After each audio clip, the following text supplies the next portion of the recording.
আসসালামু আলাইকুম গাইস, এই দেখেন আজকে খ্যাপসা আনাইলাম। এটা হচ্ছে সৌদি আরবের খ্যাপসা। তো এই নিয়ে আমি দুইবার আনাইলাম। অন্য আগে দোকান থেকে আনাইছিলাম আরেকদিন আর আজকে।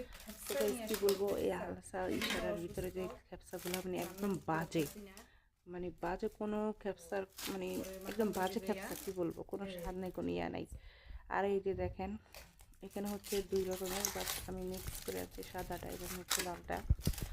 আর মুরগি দুই ধরনের।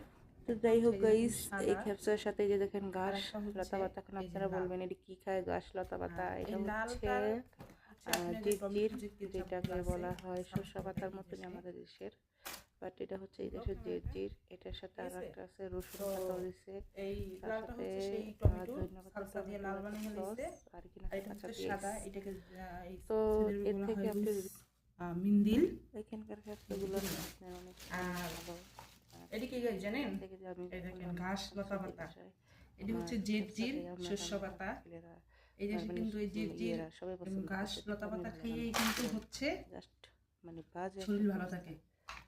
তারপর আরেকটা আছে, এটা হচ্ছে টমেটো ও কাঁচা মরিচের, এটা হচ্ছে এই যে সস।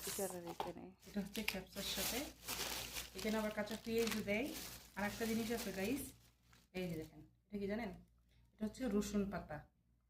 ওরা কিন্তু এই রসুন পাতাও এগুলোর ভিতরে দেয়।